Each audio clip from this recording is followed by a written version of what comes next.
Why? That's the big question, right? How do you find your why? It's a huge challenge. In this episode, we will help you find your why at PCS. Dan Coleman and Amy Carbajal are joining us as the returning champions. That's a little far. Sorry about that. I know we're excited, but Can't help it. They share their roadmap they use to connect their passions to their purpose. that is what this show is all about. Find your purpose, find your people, find your place at PCS. This is the Principal Choice Podcast.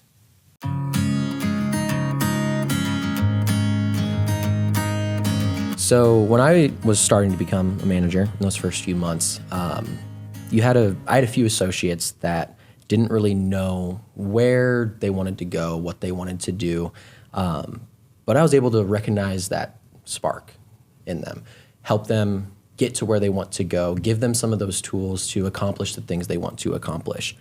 What do you recognize or look for to help someone find that spark? Well, I think at first it starts with listening, really talking through with them what are your goals. For me personally, I look at not only the professional goals but the personal goals, right? And a lot of people don't know what they want to do. They really haven't thought that far ahead, especially with folks that maybe this is the first job they've had, maybe it's entry level, and they don't have experience elsewhere. They've probably never been asked that question, right? So approaching it with that understanding and really trying to listen, trying to find maybe alignment with the company goals, with what they're doing, I think helps. Sometimes it means helping them find their purpose, and it may not be with the company. And I don't mean by terminating them, but maybe preparing them for the job that they want. But I think listening and just asking, what is it that you want to do? We can offer options. We can talk through, all their strengths and the things that they might want to work on. But really, what is it that drives you? What is your purpose?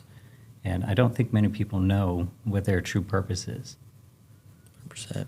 That's one of those the big questions of life. It's maybe not what's the purpose of life, but what is your purpose in life? It's not easy to find the answer to it, and sometimes you feel like you come across it, and then nope. Not what I was looking for. I did not want to do that. So. Yeah, and it can be really tricky too when you feel like you're close to it or you feel like you have something in mind. Like, this is my goal. I really think that I truly believe this. But, they stumble or they start doubting themselves. And it's easy to kind of not feel like you're reaching that true potential. And it can be really tricky to get yourself out of that. Do you have any tips or tricks of how you're able to help get someone to kind of refocus and strategize the best way to kind of achieve their goals that way? I think I kind of look at my own past, not because I'm a narcissist, but because what worked for me. Right. You know yourself well, better and than I might be a anyone, right? little narcissist. But no, but, I've had some really good mentors through the years. And I think the best mentors I've had were also very strong female leaders. And the ones that were willing to sit me down and say, this is where you're good and this is where you're not really good. And if you want to be in this path, these are the things that I'm going to help you get to. And male leaders as well. But I think, so as leaders ourselves or as we interact with anybody in our organization, I think it's important that we are very upfront with the good and the bad. Because often that then leads them to know, okay, well, if I'm not so good at public speaking and you've tried to train me on public speaking, well, maybe I'm not going to go into a career where there's a great deal of that, just as an example. Yeah. But I look to my own past to realize that it took a lot of people saying a lot of different things to me, some I didn't like, for me to understand where I wanted to go. I'd like to add on to that, too, that in giving that kind of feedback, it's not easy. It's just as hard for the manager as it is for the individual getting negative feedback. I think we all have this weirdness about, being told you're wrong, and it's that cognitive dissonance, if you will. But But I think that if you emphasize the areas that they're good in and show them how those areas, in addition to strengthening the weaker areas, will get them to where they want to be, I think that's huge, right? But being willing to actually say the honesty. Yeah. That is, like you said, I mean, it is so hard to look somebody in the eye and tell them where they may have a weak area. And if you can get past that part, you're only helping them. Yeah, that makes sense. And I feel like it can be hard because you don't want to feel like you're tearing them down so Right. much. And it's finding that balance of what is being constructive with that criticism and what is being hurtful with that criticism, and the best way to kind of deliver that information. Yeah. But I do agree, it starts with listening. You have to understand what it is they Yeah. want so that you can help. That's the only way you can actually guide them where they want to go. We talked some about the criticism, constructively. There are a lot of times, and we're all victims of this, where we get in our own head and we're like, nope, you suck. You can't do it. You're Yeah. terrible. Yeah. Quit your job. Don't ever sign up for You're anything. fired. Oh my Nobody ever God, likes that again. was you. me last Tuesday. Did you get in my head? Come into the office, I'm fired, any of that nature. What are some of your strategies when you're mentoring someone or coaching someone that starts to do that, when you can recognize that? Like, what do you tell them? What do you coach them with? Wow, you got the easy questions today. It's blue. No, I'm just joking. Have you heard the saying, they don't care what you know until they know that you care? Mm-hmm. I think establishing that kind of rapport with them first, in some way, rather than just some outside individual attacking their character, which is usually what it feels like when you're told something like that. I think building that trust and being honest and looking them in an eye and letting them know that it's your genuine desire to help, right? And if they don't want it, it's okay if they don't take your advice. But I don't think I'm answering your question. So bring me back in line, because I kind of good. trailed off there. Just And- reel it back. Yeah, you definitely started with it. It starts with a relationship. It's yeah. not just For sure. hey, go listen to this podcast or go read this book and you'll feel better tomorrow. It's No, never you've that. got to be honest. Yeah. You've got to Honesty- be able to look them in the eye. And if they trust you, Yeah, it's building that trust. it's building that trust. But yeah, it is hard to do that. Well- but if you tell them, I only want success for you, this is why I'm telling you. And if you are wanting that as well, hear me out and let's fix this together. And they believe it because they see the trust. Exactly. Because they felt it I've for given however long the relationship feedback has gone to for. people that have walked out because they didn't want it. And I've also given it similar to feedback to people that say, you know what, you're the first person to tell me that I did that. I had no idea. And they accept it. And so really, you've got to have a certain level of emotional intelligence to receive that sort of feedback. And if you are willing to hear it, it can be a game changer in your life. Not from what I say, but from whoever is mentoring you. Well, and you guys are both managers, right? And not by accident. That's the other part of this, especially within the organization. You can't fake that sincere caring about the other individual. And so we look for folks that really do care for others, really are going to lean into whatever is best for that individual, obviously with a mission in mind, but not everybody has that. And you don't want to put somebody there that's going to fake it, because they will destroy entire teams if you do. I think one of the things we set out to do at the very beginning was make sure we brought on not just managers, but teammates that shared our corporate culture and that same values, putting our associate first, those attributes. That takes me back to when I first became a manager and I was taking over for Bree's team in CAC. And the first thing I ever said to anybody on the team was, I'm not your manager, I'm your advocate. That's what I am. I'm not just here to say, you failed, QA, here's your write-up. It's, what can I do for you? I'm here to advocate for you, not just micromanage you. Why are you in follow-up work for this much long time or whatever? It's, where can we go? I think advocate's a fantastic word for Yeah. that. Amy and I have talked often, especially in our emerging leaders courses. about the structure of the organization and the way we see leadership is really an inverted pyramid, if you will. And I know that sounds weird, but where we have all our frontline associates at the top, and then as you move up as a manager, a senior manager, or director, whatnot, you actually are moving down on that period because your job becomes supporting everybody above you. So Amy and our job is basically a cheerleader and a supporter for everybody in the company. But we want managers that do that same thing. So I like the advocate word. That's perfect. It's funny that you say cheerleader because I tell my team that all the time. I'm like, I'm your biggest cheerleader. I want you to succeed. I want to do whatever I can to help you out because you are doing all of the hard work. I tell them that. They're the ones who are going day in and day out and making sure claims are getting paid and that they're getting paid timely and fixing errors to make sure that we can get them out, learning new cues so that way we can continue to give this care to the people that need it the most. And I always say, I'm here for you. Virtual doors always open.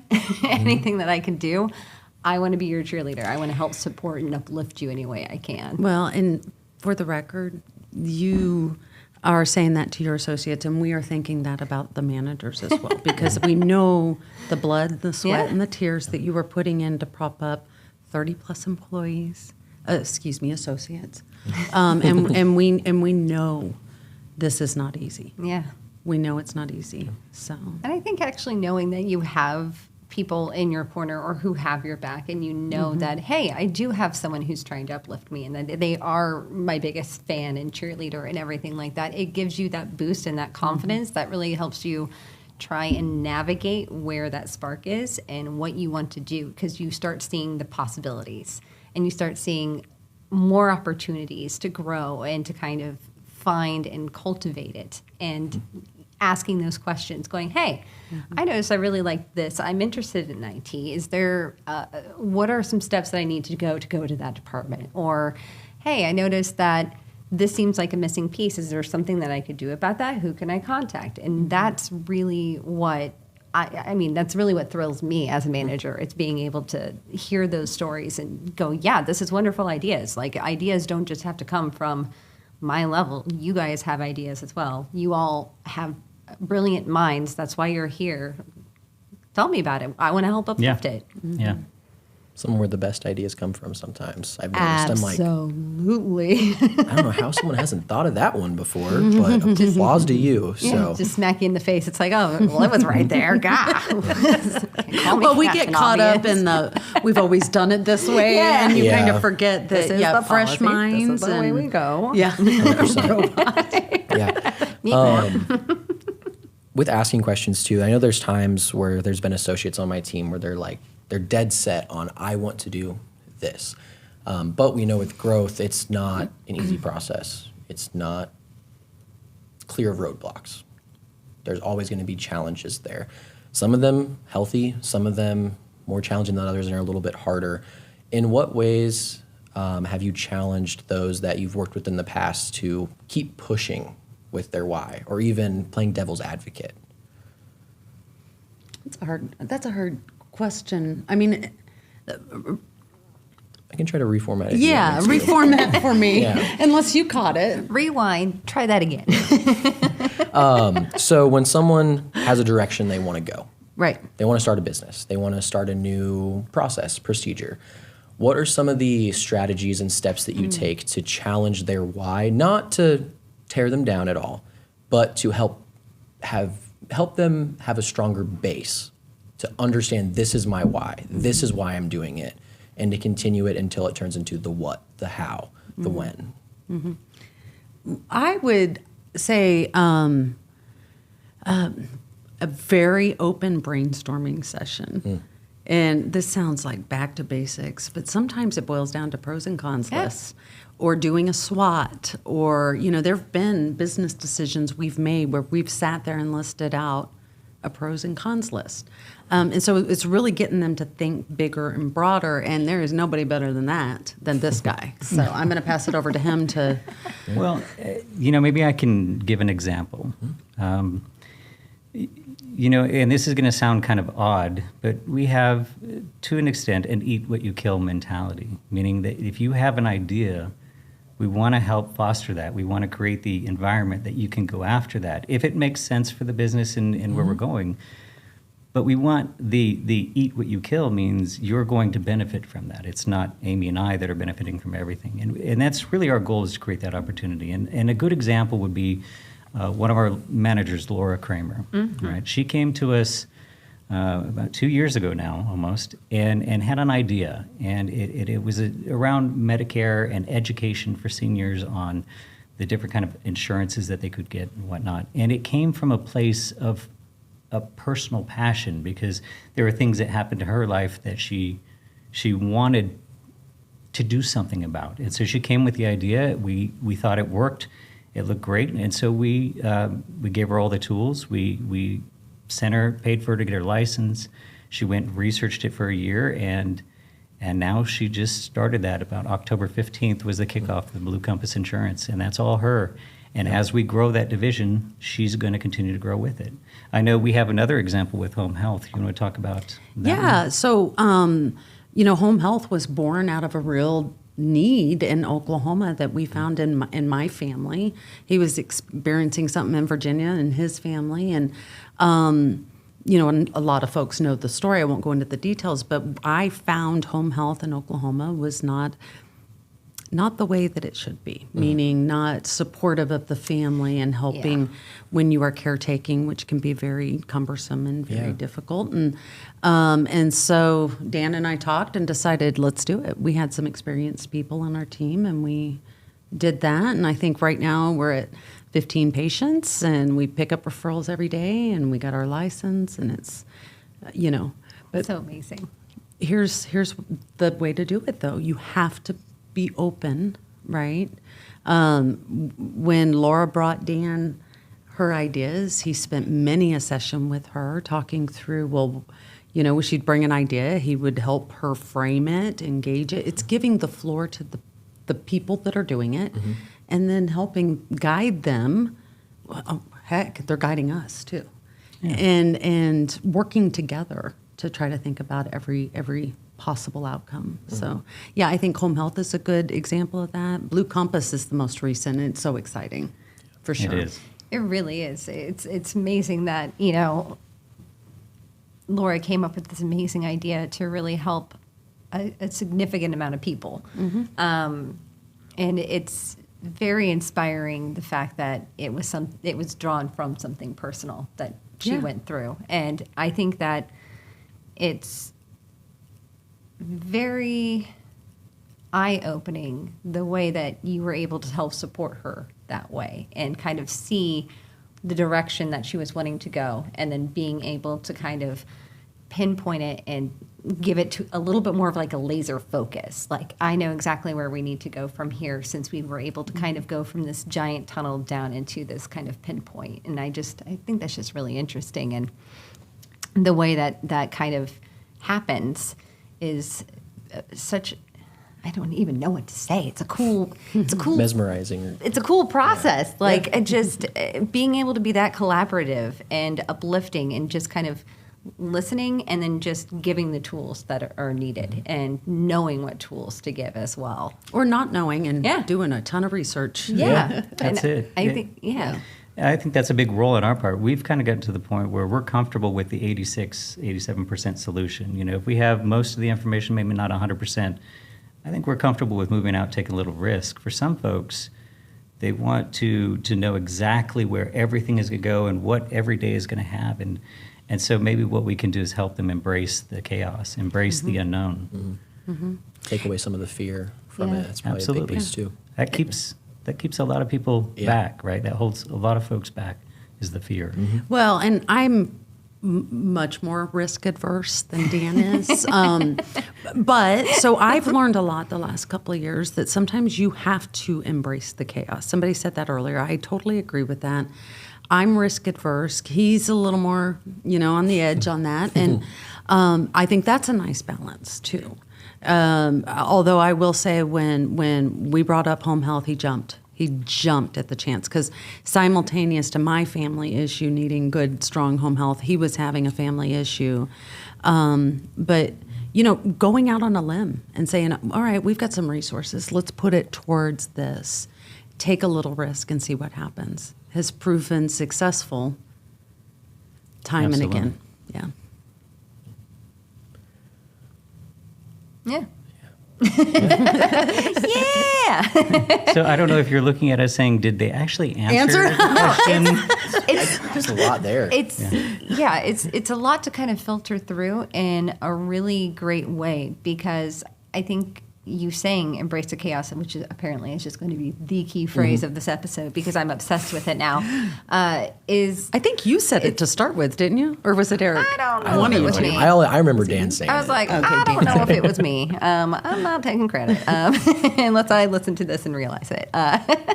But embracing the chaos is really a phenomenal phrase, because someone like me, I can be very structured. I like having everything written down. I like to know what direction I'm going to go if I don't have all the risk information. adverse? Yeah. A little bit. If I don't have all the information, freaks me out because I don't want to do anything wrong. And that, I think, is the thing. It's like, I don't care if I'm wrong. I just don't want to do anything wrong and upset someone. Mm-hmm. So being able to hear, embrace the chaos, and that's a great way of kind of jumping into it, allows that freedom, and it takes that weight off of you. And it also, it's like one of those little light switches that went click in my head, and I'm like, oh, wish I would have been doing this for the last 20 years. That would have been a little bit easier,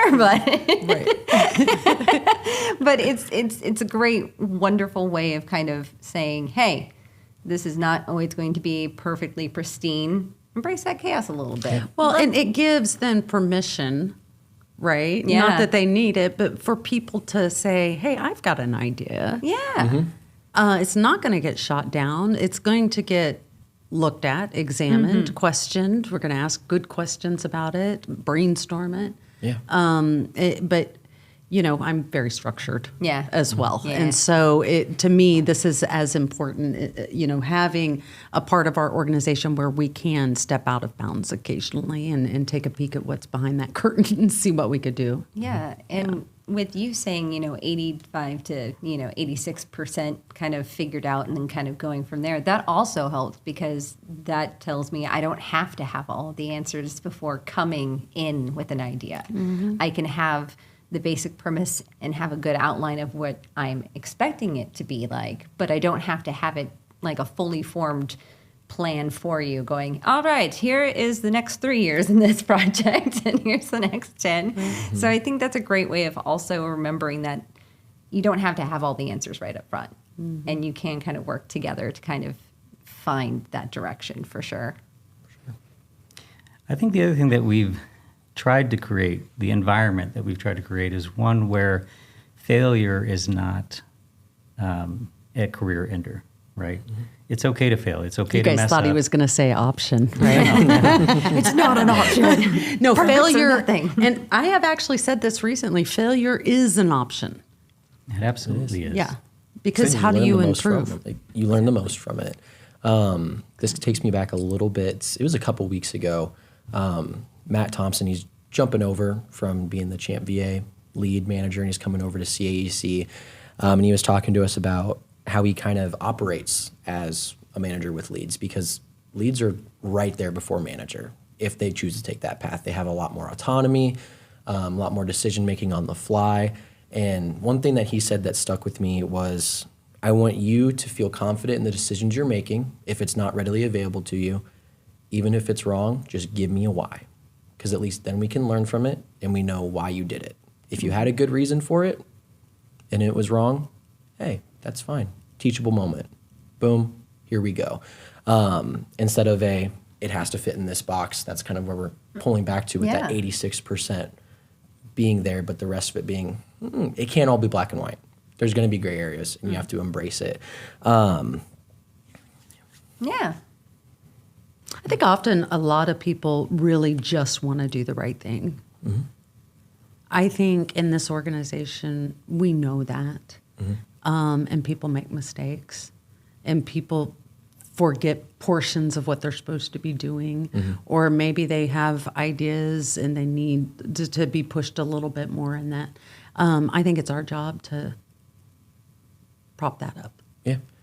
And I hope that we continue to be like that, no matter how big we get. That's how I would like to sustain our organization. What advice would you give to someone who is more in that like manager, mentor role that may be struggling cultivating that why with someone that knows they know their why, but they're having trouble pushing them there?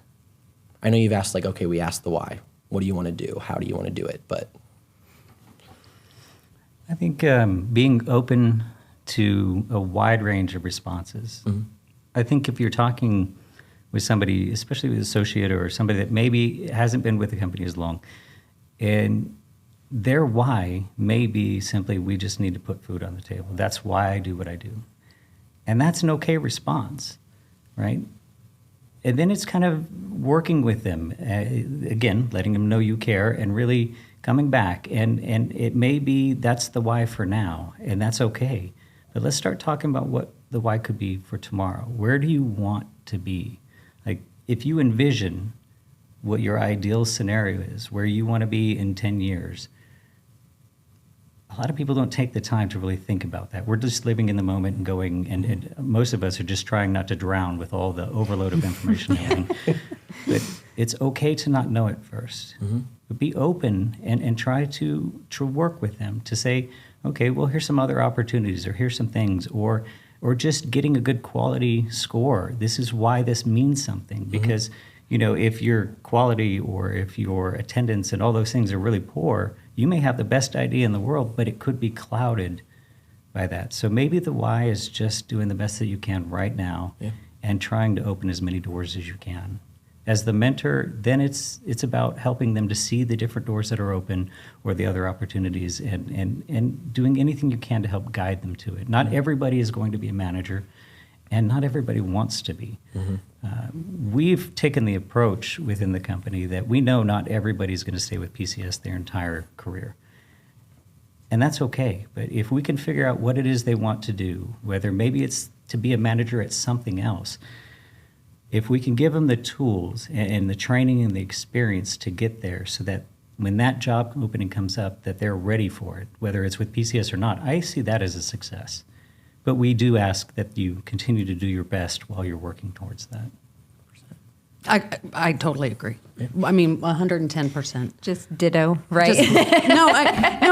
Everything that came out of his mouth, I absolutely agree with. And but I think I want to drive one of the points home that you said, and that is, as a manager, let it be okay. Literally, let it be okay. If they're we can only do so much motivation on a personal level, right? And if their only sole motivation is collecting their paycheck, help them to be the best they can at that. But maybe they don't want to go up to that next step. Maybe they don't want to pursue. Maybe that's not what their world is about right now. Maybe in 10 years it will be, but right now maybe it's not. And being willing to accept that and not push too hard on people to go in a direction that you think they would be good at. That's a very frustrating thing when you manage people, too, because you see potential that others don't see in themselves. So listen and then maybe offer advice, but it's going to ultimately be up to them what they want to do. For sure. That's one of the things that I struggle with. Yeah. And it's not necessarily continuing to push them and be like, but there's the potential here. But it's knowing giving there up, is. Yeah. Where you're just like, I want to give up. You know, they're not putting in as much effort. Even they're going below minimum. Why should I give anything? That's kind of one thing that I struggle with sometimes. It's why should I do that? But it's reeling myself back in and just saying, being the same for everybody. Right. And that's exactly right. Being the same for everybody. It's like if you've got 10 kids, caring and parenting for each of them, right? Yeah. Right. But that is hard, especially when you know there's potential, but maybe they don't yet see it in themselves. 100%. Yeah, I guess at that you just have to let them go on their path, but continue to support and uplift them, huh? Yeah, I think so. We appreciate Dan and Amy taking the time to join us again on the podcast. And if you're feeling as motivated as I am after that conversation, we want to help you take immediate action to find your why. Why are you doing what you're doing right now? What have you always wanted to do? Connecting what you want to do with why you want to do it is the hardest part. But if you click on the link in the show notes, the roadmap resources are available for you to get started. Subscribe now wherever you get your podcasts. And don't miss the next episode as we continue to help you find your purpose, find your people, find your place at PCS, because this is the Principal Choice Podcast.